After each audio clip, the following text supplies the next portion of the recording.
Hello, welcome to my channel. My name is Li Lao.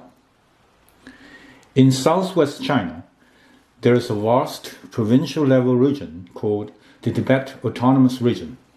Naturally, we would think the majority of the residents in that region are Tibetans, and the majority of the Tibetans should live in that region. Yes, the majority of the residents are Tibetans, but the majority of Tibetans are not in this region.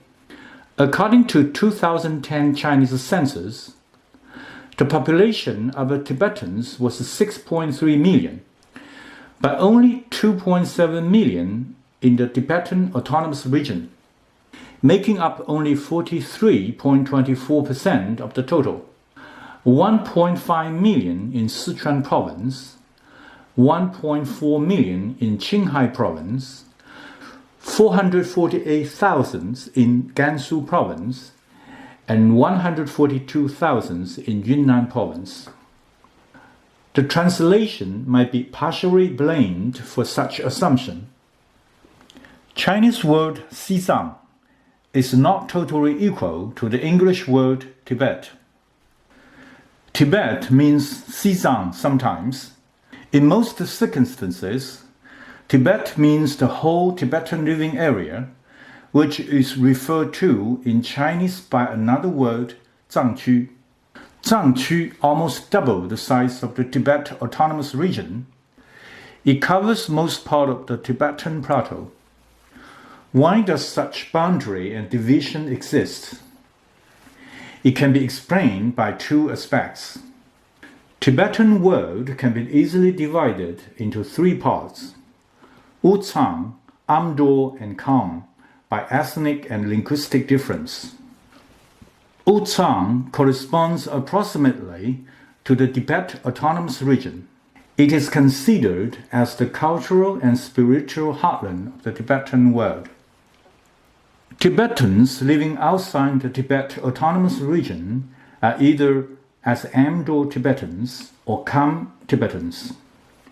Kam Tibetan men are renowned for their bravery and horsemanship, and more Amdo Tibetans take nomadic lifestyle.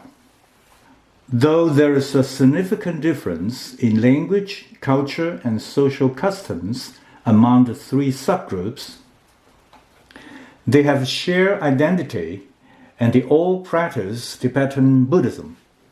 From the aspect of history and politics, the boundary of present-day Tibet Autonomous Region form the limit of Dalai Lama's political influence and the territory the Lhasa government ruled during the last few centuries.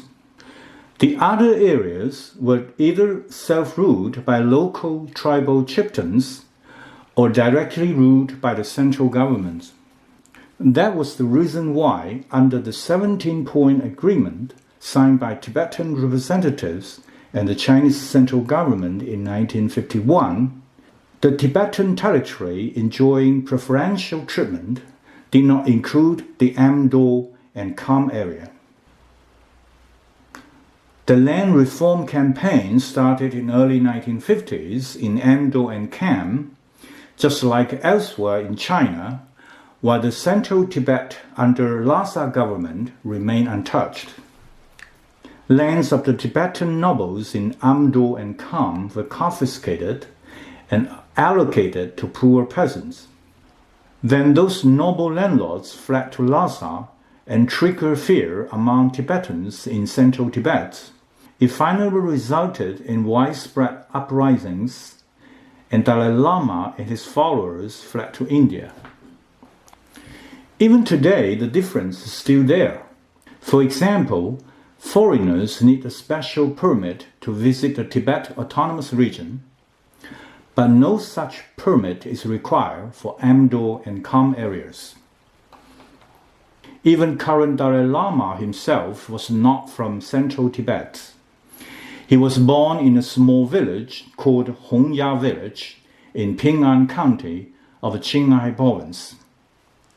Hongya Village is located on the easternmost periphery of a traditional Tibetan living area where the majority of the inhabitants are Hui people, a Chinese-speaking Muslim minority.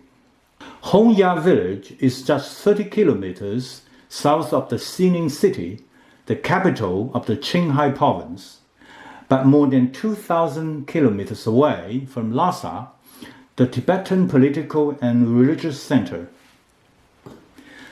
This area was ruled by Ma Bufang, a Muslim warlord, when 14th Dalai Lama was picked as the incarnation of his predecessor. When the Lhasa authority tried to move him to Lhasa, they were obstructed by Ma Bufang, being asked for 400,000 silver dollars as a lump sum payment. The dispute was later settled with the help of the Nanjing central government, and the 14th Dalai Lama finally arrived in Lhasa in October 1939. Thank you for watching. See you next time.